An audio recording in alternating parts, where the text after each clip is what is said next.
The first thing Daniel Cross said after 12 years wasn't, "I'm sorry." It was, "Looks like things turned out well." He stood on my front porch like he still belonged there, like the last decade hadn't happened, like the door between us hadn't stayed closed through birthdays, diagnoses, and nights I thought I wouldn't make it through. It was a Tuesday morning in early April, quiet, in the way Savannah neighborhoods usually are before noon. I had just finished rinsing coffee grounds from the sink when the knock came. Not hesitant, not uncertain. 3 firm hits like a man who expected to be let in. When I opened the door, I didn't recognize him right away. Not because he had changed that much, but because I had. Daniel looked polished. Expensive, jacket, clean shave. That same steady confidence he used to wear when he thought he was the smartest man in the room. But there was something sharper now. Less warmth, more calculation. And he wasn't alone. A younger man stood half a step behind him, holding a slim leather folder and a tablet. Clean cut, controlled smile. The kind of man who didn't waste time on conversations that didn't lead somewhere profitable. "We're here to discuss Owen," the lawyer said, before Daniel could speak again. Specifically, his financial assets. Financial assets, such a clean phrase, for something that had been built out of sleepless nights, therapy bills, and a child learning how to survive a world that didn't slow down for him. Behind me, in the living room, Owen sat on the floor near the coffee table. His laptop was open, screen glowing with rows of soft icons and color-coded patterns only he fully understood. At 17, he had grown taller than me, but he still sat the same way when he was focused, legs folded, shoulders slightly forward, completely inside his own system of order. He hadn't looked up yet. Daniel leaned slightly, trying to see past me into the house. "He's here," he asked. Not "how is he?" Not "can I see him?" Just confirmation. "Yes," I said. "He's working." The lawyer stepped forward, voice calm, practiced. "As his biological father, Mr. Cross has legal standing. Given the recent valuation of your son's company, we believe it's appropriate to revisit guardianship and financial control." Guardianship, control, words that sounded clinical, reasonable, even responsible if you didn't know what they were built on. 12 years ago, he walked away from a 5-year-old boy who couldn't handle the sound of a vacuum cleaner. Now he was back for the millions that boy had built without him. I felt something in my chest tighten. Not anger, yet not even fear. Just the weight of something deeply unfair settling into place. Behind me, Owen finally moved. He didn't speak. He didn't react the way most people would. He just paused, fingers hovering above the keyboard, like something in the room had shifted the pattern. Daniel smiled then, like he was stepping into a conversation already won. "I think we should come inside," he said. "There's a lot to go over." I stepped aside, not because he deserved it, but because whatever this was, it wasn't going to end at the door. And somewhere deep down, I knew this wasn't just about money. It was about everything he left behind coming back to meet him. It hadn't been a fight. That was the part that stayed with me the longest. Not yelling, not slammed doors, not even anger, really. Just a quiet Sunday morning in late May, the kind where the air in Savannah feels thick before the heat fully settles in for summer. The church bells down the street rang like they always did, steady and familiar, as if nothing in the world was about to change. Owen was upstairs in his room, lining up his toy cars along the edge of his dresser. He was 5, then small for his age, careful in the way he moved, already sensitive to sounds most people never noticed. A few weeks earlier, a specialist had finally put a name to what we had been struggling to understand: autism spectrum disorder with high support needs. Words that sounded clinical, words that quietly rearranged your entire life. Daniel stood in the kitchen holding his car keys. He wasn't dressed for work, not really dressed for anything specific, just ready to leave. "I can't do this anymore," he said. At first, I thought he meant the bills, or the long nights, or the way Owen would cover his ears and scream when the blender ran, when the vacuum turned on, when the world got too loud all at once. We'll figure it out, I told him, reaching for the coffee pot. We always do. He shook his head. There's someone else. He said it the same way someone might comment on the weather. No hesitation. No apology. Just information being delivered. I remember standing there, with my hand still wrapped around the mug, feeling like the room had tilted slightly off balance. And Owen, I asked. The question hung in the space between us, heavier than anything else that had been said. Daniel glanced towards the stairs, then back at me. He needs more than I can give, he said. You're better with him. Not we'll figure it out. Not I'll try. Just a quiet transfer of responsibility, as if he were handing off something inconvenient. Upstairs, I heard the soft thud of one of Owen's cars hitting the floor. A small sound. But in that moment, it felt louder than anything. You're his father, I said. Daniel didn't argue. He didn't agree either. He just picked up his keys from the counter and walked toward the door. No suitcase. No long goodbye. No last look back up the stairs. The screen door creaked as it opened, then snapped shut behind him. A second later, the engine started. Tires rolled over gravel. And then, nothing. Just the sound of those church bells again still ringing like they always had. I stood there for a long time after he left, staring at the place where he had been trying to understand how something that big could end so quietly. Upstairs, Owen began to rock. I found him sitting on the edge of his bed, hands pressed against his ears, eyes wide, not crying, not calling out, just overwhelmed by something he couldn't explain. I sat down beside him, slowly, careful not to move too fast, not to add to the noise already filling his world. For a moment, I thought about leaving too, packing a bag, walking out the same door, following the easier path Daniel had just taken. But then Owen leaned slightly toward me. Not a hug, not even intentional maybe, just enough to remind me he was still there, still waiting, still needing someone who wouldn't disappear when things got hard. And in that moment, something settled into place. Leaving would have been easier. But staying was the decision that would define everything that came after. The first year wasn't brave. It was quiet, measured in small things that most people would never notice and would never choose if they had another option. Monday mornings started before sunrise. I'd get Owen dressed before the neighborhood noise picked up, before lawnmowers and garbage trucks turned the world into something sharp and unpredictable. His clothes had to feel the same every time, same fabric, same seams, same order. If something changed even slightly, the day could unravel before it began.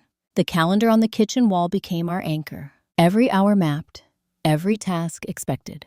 Breakfast at 7:10, bus at 7:42, therapy on Wednesdays, grocery store only on Thursday nights when it was quiet and the fluorescent lights didn't feel like lightning overhead. I took a second job at a small accounting office downtown, filing data entry, anything that paid more steadily than the hotel desk. Numbers didn't overwhelm me the way everything else did. They followed rules. They made sense. Unlike everything Daniel left behind, Owen didn't speak much that year, but he noticed everything. The first time I realized it, I was standing in the kitchen trying to balance a stack of bills with one hand while stirring a pot with the other. The numbers didn't add up. They never really did. Rent, therapy, groceries, gas. Every month felt like trying to hold water in my hands. I must have sighed just once. Behind me, Owen made a soft tapping sound. I turned and saw him sitting at the table, a sheet of paper in front of him. Not a drawing, not cars lined up. Columns, uneven, imperfect, but intentional. He had drawn boxes, small squares stacked in rows. Inside, some of them he had placed little marks, dots, lines, tiny shapes. I didn't understand it at first, but then I realized he was organizing. Not toys, not pictures, the pattern of something. I stepped closer. Is this for me? I asked gently. He didn't answer. He just pointed to the paper, then to the pile of bills in my hand. Then he tapped the page again, more firmly this time. It wasn't random. He was trying to show me something. That was the first clue. Not that he was gifted, not in the way people like to say it later, but that his mind was building systems, quietly, consistently, without needing anyone to tell him how. From that point on, I started noticing more. The way he grouped objects, by function, not by appearance. The way he reacted when routines broke, not just with distress, but with an attempt to rebuild order. The way he stared at screens, not for entertainment, but like he was decoding something. We didn't talk about it. We didn't label it. We just kept going, because going was what mattered. At night, after Owen fell asleep, I would sit at the kitchen table under the dim light and look at that paper again, the one with the boxes. It didn't solve our problems. It didn't pay the bills, but it stayed on the table longer than anything else that year. A small, quiet sign that something inside him was working, even when everything around us felt like it was barely holding together. I didn't know what it meant yet. I didn't need to, because back then, survival wasn't about understanding the future. It was about getting through the next morning and making sure that when Owen woke up, I was still there. The first time everything slipped out of control, it wasn't because of money. It was because of silence. A summer storm rolled through Savannah, late one Thursday night, the kind that rattled windows and knocked out power without warning. By the time I got home from my shift at the accounting office, the street was darker than usual.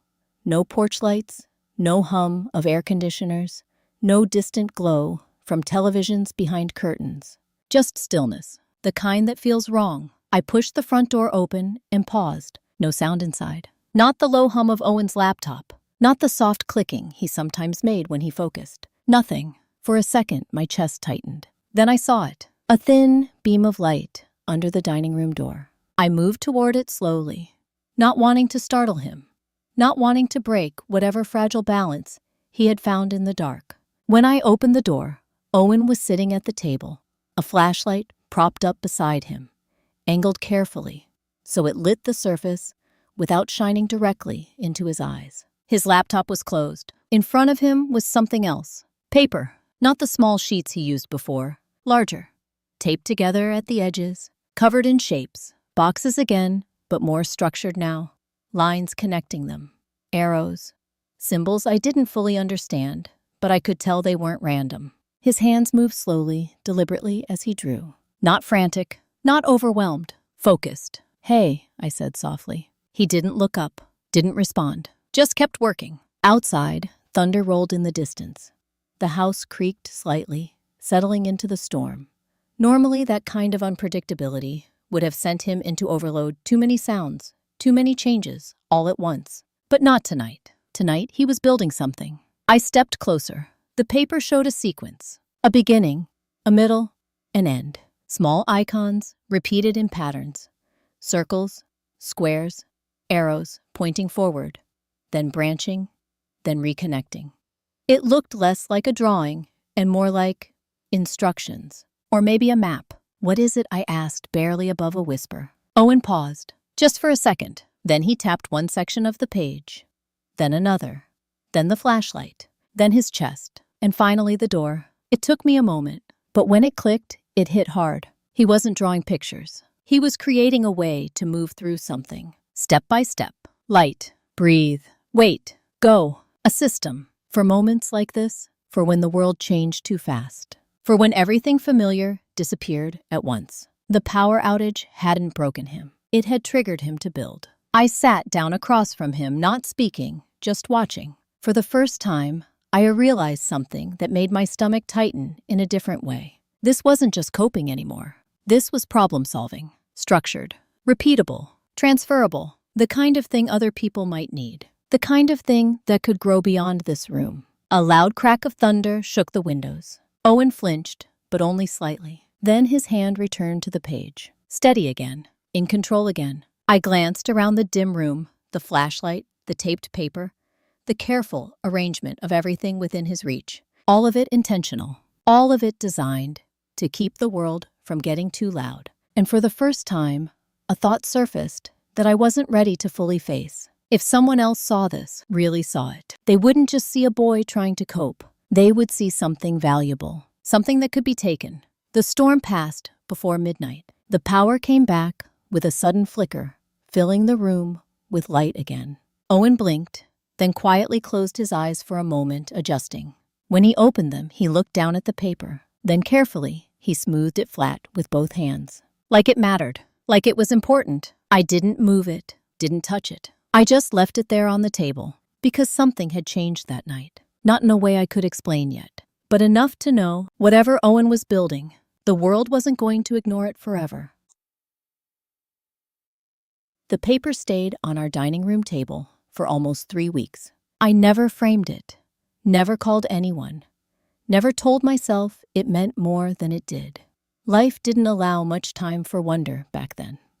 There were still bills to pay, school meetings to survive, and a boy who needed the world explained to him in ways the world rarely bothered to learn. But other people started noticing. The first was Dr. Elise Bennett, a speech and occupational therapist who ran a small support group out of a church basement on the south side of town.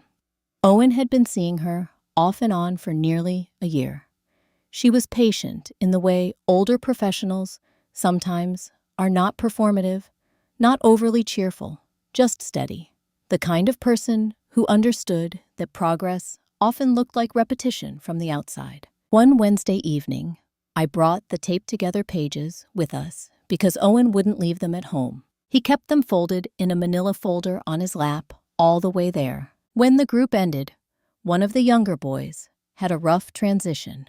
The room had changed chairs, scraping voices, overlapping parents, gathering bags and jackets. Too much motion, too much sound. The boy froze, then tipped toward panic. Before I could step back, Owen stood, not dramatically, not like a child trying to be noticed. He just walked over, set the folder on the floor, and opened it. Then he pointed, first box, then arrow, then the next symbol. Light, pause, breathe, move. It took less than a minute. The boy didn't become calm all at once, but he followed the pattern. So did his mother. And the moment passed without breaking apart. Dr. Bennett crouched beside the pages afterward, reading them the way some people read a map in bad weather. "Did he make this himself?" she asked. I nodded. She looked at Owen, then back at me. "This isn't just a coping tool," she said. "This is a framework." Framework. That word stayed with me longer than it should have. A week later, she introduced me to someone named Marcus Reed, a program director with a small educational technology incubator in Atlanta. He wasn't flashy, which helped. Mid-50s, wire-rim glasses, soft voice, wedding ring worn thin. He talked less like a salesman and more like a school principal, trying not to scare a parent off. We drove up on a Saturday in September. Owen brought the folder. I brought every fear I had. Marcus showed us a room full of prototypes, adaptive devices, software demos, and young people who looked like they had slept under their desks. He listened while Dr. Bennett explained how Owen's visual system worked in real life, not just in theory. Then he asked Owen one question. What happens first? Owen didn't answer out loud. He opened the folder and pointed to the first box. Marcus smiled. "Good," he said. "That means it starts with clarity." Nothing was signed that day.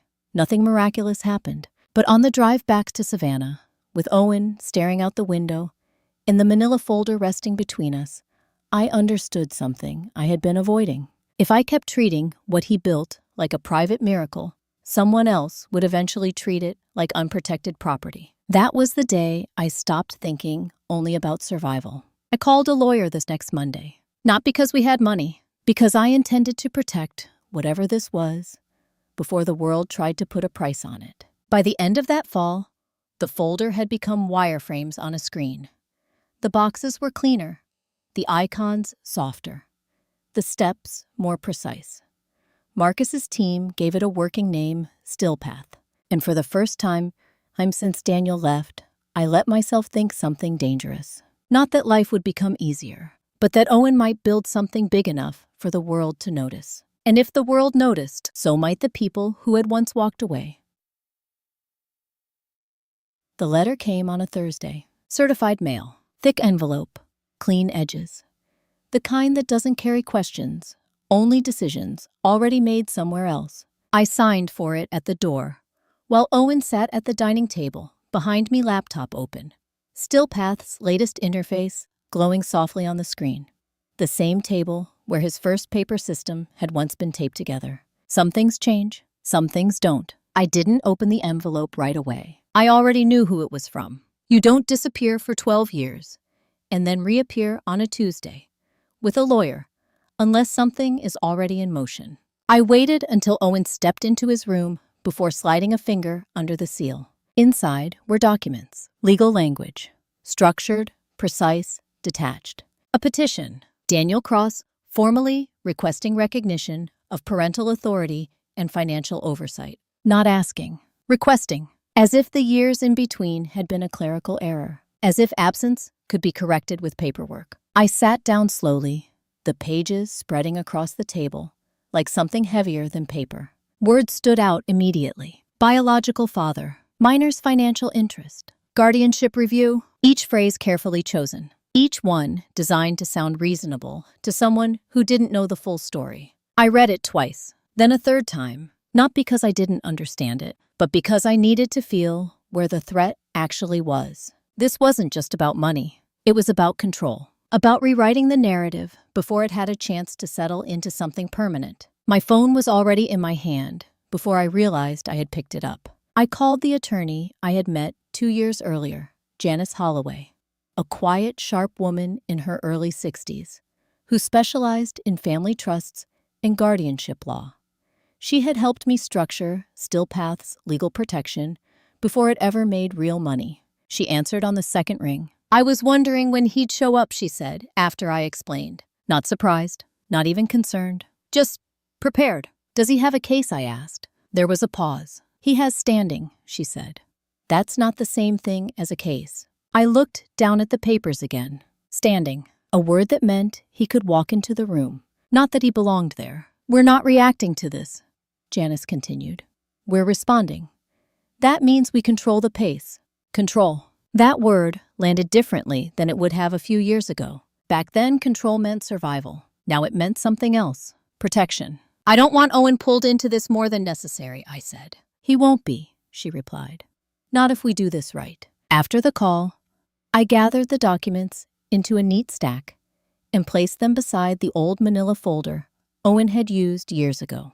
Paper next to paper, past next to present. For a moment, I just sat there. Then I heard footsteps. Owen stood in the doorway watching me. Not confused, not afraid, observing. His eyes moved from my face to the papers, then to the folder. Patterns, connections. He stepped closer, didn't ask what it was, didn't need to. Instead, he reached out and adjusted the stack slightly, aligning the edges, straightening them, until everything sat perfectly in line. Then he tapped the top page once. Firm, intentional, not a question, a recognition. Something had shifted, and for the first time since Daniel reappeared, I felt it clearly. This wasn't going to be about defending what we had built. It was going to be about proving who had actually built it. And Daniel, for all his confidence, was already on the wrong side of that truth.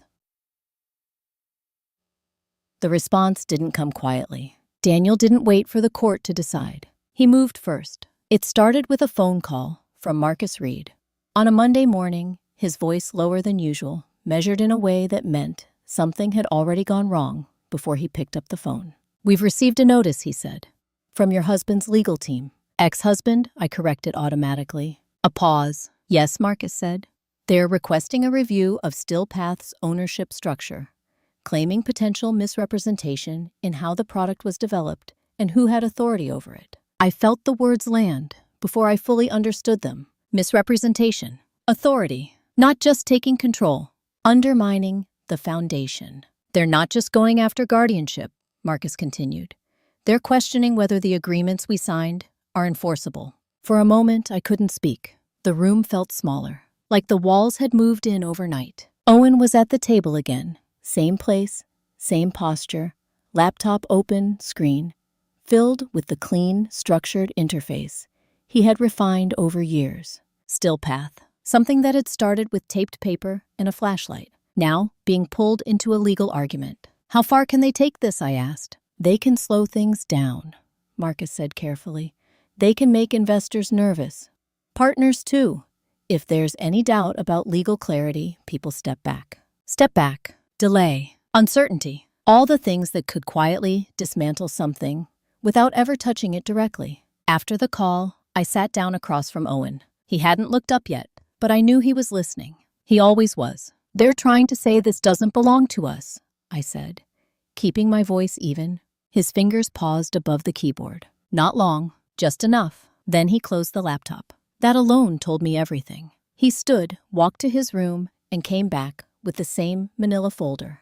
The edges were worn now, softer than they had been years ago. Used, handled, important. He placed it on the table between us. Then slowly he opened it. I had seen parts of it before, but not like this. Inside were not just the original pages, the early system, the boxes, the arrows. There were layers, printed drafts with timestamps, emails from Marcus's team, notes from Dr. Bennett, progress versions, dates, sequences, everything mapped. Not just what he built, but when and how and who was there. He flipped through the pages with careful precision, stopping at certain sections, tapping lightly. Here, then here, then here. A timeline, clear, structured, impossible to mistake. I felt something shift inside me. Not relief, not yet, but recognition. "They're going to try to confuse this," I said quietly. Owen looked at me, then back at the pages. Then he shook his head. Once, small, certain,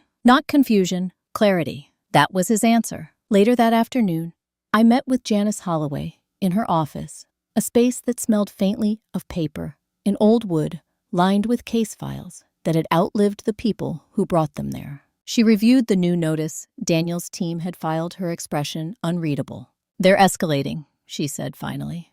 Not stronger, just louder. I slid the folder across her desk. "This is what we have," I said. She opened it, and for the first time since I had known her, she leaned back slightly. Not surprised, but impressed. "This changes the conversation," she said. Outside, the world kept moving. Cars passed, people walked, life continued. But inside that room, something had become clear. Daniel thought he was walking into a story he could rewrite. He thought absence could be blurred, reshaped, softened into something negotiable. What he didn't realize, what he couldn't see, was that Owen had been documenting the truth the entire time. Not for revenge, not even for protection at first, just because that's how his mind worked. But now, that quiet habit was about to become the one thing Daniel couldn't argue with. And for the first time since this began, I understood the risk had changed sides. The hearing was set for a Wednesday morning in late April at the Chatham County Courthouse. By then I had learned something hard about fear.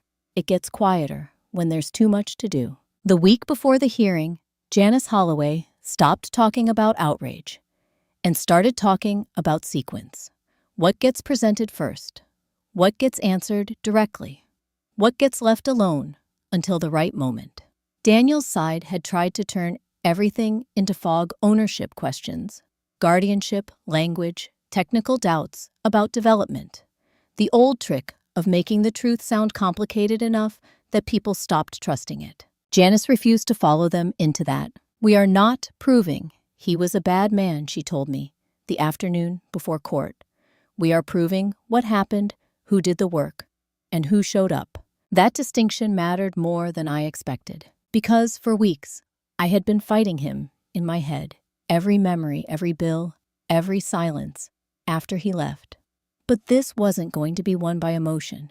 It had to be cleaner than that. Inside the courthouse, everything looked smaller than I imagined.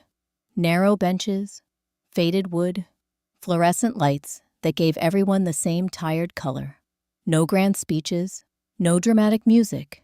Just a room where papers could change the shape of a life. Daniel was already there when we arrived. Gray suit, silver tie, the same controlled posture he had worn on my porch, like confidence could still substitute for history. His attorney sat beside him with 2 legal pads, a tablet, and the kind of expression men wear when they think preparation belongs only to them. Owen walked in at my side, carrying nothing but the worn manila folder. That was what struck me most. Daniel came with a performance. Owen came with a record. When the hearing began, Daniel's attorney spoke first. He used careful language, polished and bloodless. biological father, financial stewardship, concern for the minors' long-term interests, questions about the current management structure. He never once said abandonment, never said 12 years, never said that Stillpath existed before Daniel even knew it had a name. That was the strategy. Take a real life and sand down every rough edge until it sounded neutral. Then Janice stood. She didn't raise her voice, didn't try to charm the room. She just placed the story back in order. She established dates: Daniel's departure, Owen's diagnosis, the years of soul care, the legal protections built before the company generated significant revenue, the documented development of Stillpath from paper sequence to functional platform. Step by step, no drama, just structure. Then she did something I hadn't expected. She asked that Owen be allowed to explain the folder himself. My pulse jumped so hard I felt it in my throat. I turned toward him, but he was already standing. At 17, he still hated unfamiliar rooms, sudden sounds, too many eyes on him at once. But that morning, he looked steady, not comfortable, never that, but anchored. He opened the folder on the table in front of the judge. Then he began arranging the contents in rows. Early pages first, hand-drawn boxes, the flashlight sequence from the storm, notes from Dr. Bennett, printed drafts from Marcus Reed's team, time-stamped revisions, emails, meeting summaries, prototype screenshots, every stage of Stillpath's growth laid out in a visual order even a stranger could follow. He didn't rush. He didn't look at Daniel. He just built the truth in front of the room, the way he had always built everything else. Pattern first, meaning second. Then he pointed to one section Janice had marked with a tab. Not the newest documents, not the money, something older, something sealed. Janice rested her hand on it, but did not open it yet. Across the aisle, Daniel shifted for the first time. Not much, just enough for me to see it. For the first time since he came back, he didn't look confident. He looked like a man realizing the story was no longer his to control. And whatever was inside that sealed section, it was about to make the room smaller for him. Janice opened the sealed section slowly. Not for drama, for order. Inside was a copy of a document filed nearly 11 years earlier in county records outside Charlotte, part of a debt restructuring petition Daniel had signed when his second business failed. On the third page, buried between liabilities and income disclosures, was a paragraph his own lawyer had probably once considered useful. It stated that he had no ongoing custodial role in his son's life, no primary financial responsibility, no expectation of re-entering the child's daily care. At the time, it had protected him. That morning, it destroyed him. Janice handed the copy to the bailiff, who passed it to the judge. Daniel's attorney leaned forward the moment he saw the heading. Whatever calm he had carried into the room thinned immediately. This document speaks directly to credibility and intent, Janice said. Mr. Cross did not merely drift away from responsibility. He formalized his absence when it benefited him financially. He is now asking the court to reverse that position only after the minor's work has acquired substantial value. No one interrupted her. There are moments when a room can feel a truth land. Not loudly, not theatrically, just with weight. Daniel tried to speak then. Not to me, not to Owen, to the judge. He said the filing had happened during a difficult period, that people sign things under pressure, that circumstances change, that he wanted a relationship with his son now. Wanted. Now? The timing of those two words seemed to hang in the air, longer than anything else. The judge looked down at the record, laid out before her, the old filing, the years of documented absence, the development history of Stillpath, the trust protections, the evidence of soul care, the timestamps that traced Owen's work from taped paper to functioning platform. Then she looked at Owen. "Did anyone build this for you?" she asked. Owen stood straight, hands at his side. "Sides?" "No," he said. It was one word, but it carried the force of every page on that table. The judge nodded once. When she ruled, her voice stayed even, almost plain. Daniel's petition for financial oversight was denied. His request to disturb the existing trust structure was denied. Any claim that the product had been improperly controlled or misrepresented was unsupported by the record before the court. Existing guardianship protections would remain in place pending Owen's 18th birthday. Denied. Unsupported. Remain in place. Clean words. Final words. Daniel sat back slowly, like his body had understood the decision a moment before his pride did. But the real turn didn't happen at the bench. It happened outside. By the time we stepped onto the courthouse steps, 2 local reporters were already there, drawn by the hearing, because Savannah was still small enough for unusual stories to travel fast. A teenage founder. Millions in licensing. A father returning at the exact moment money became public. It had the shape of something people liked to talk about. One reporter called Owen's name. Another asked if he had anything to say about the ruling. Daniel froze, a few feet away, his lawyer murmuring urgently at his shoulder. This was the moment, if Owen wanted it, to humiliate him, to make the loss public, to turn justice into spectacle. Instead, Owen looked at the microphones, then at the folder in his hands, then briefly at his father, and said only this: Stillpath was built by people who stayed. Nothing more. No accusation. No performance. No raised voice. Just a sentence so simple, there was nowhere for Daniel to hide from it. I watched his face change, then not with anger, but with something rarer and harder to fake. Recognition. Not of the court's power, of consequence. He had come for control, for money, for the right to attach himself to success, after missing the years that made it possible. Instead, he left with a legal defeat in one hand and the truth following him into public. We won that day. But as I stood beside Owen on those courthouse steps, folder tucked under his arm, like it had always belonged there, I still didn't feel light. Justice had arrived. Healing hadn't. Not yet. The house felt different the week after the hearing. Not quieter, not louder, just settled. The kind of stillness that comes after something has been decided for good. On a Friday morning in early May, sunlight came through the kitchen window and landed on the dining table, the same place where everything had started, the same place where a flashlight once lit taped paper during a storm, where legal documents had been stacked, where Owen had aligned every edge until the truth sat exactly where it belonged. Now the table was clear, except for one thing: the manila folder. Owen sat across from me, turning 18 in just a few days. Stillpath had moved beyond our house.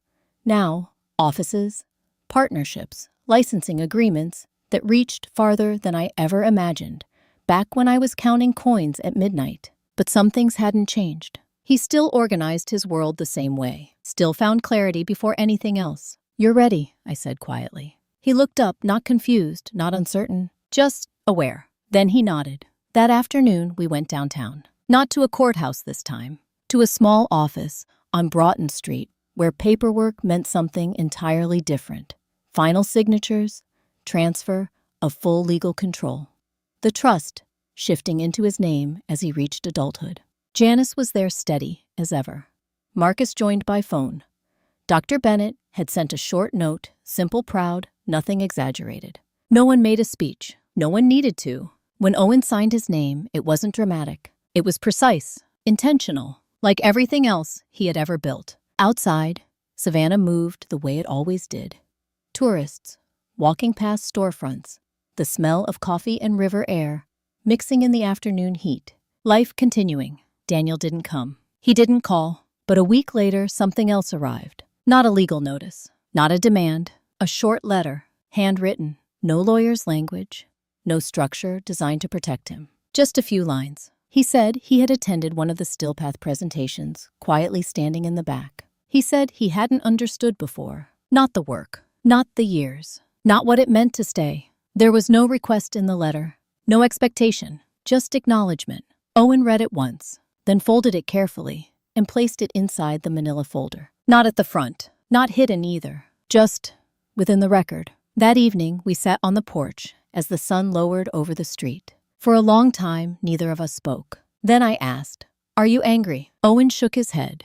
"Were you?" I asked. He thought for a moment, then answered simply, "I was careful." That made more sense than anything else. Careful with trust, careful with absence, careful with what he chose to build and who he allowed into it. I leaned back in the chair, feeling something I hadn't felt in years. Not relief, not exactly, but something close to peace. Because in the end, this had never been about winning. It had been about truth staying where it belonged. Daniel had lost what he tried to take. But more than that, he had lost the years he could never ask for back. And Owen, he didn't just keep what he built. He became someone strong enough to decide what it meant. The folder stayed on the table that night, not as evidence anymore, but as history. And for the first time, it felt complete. If this story stayed with you, take a moment to share your thoughts about what justice really looks like in a family.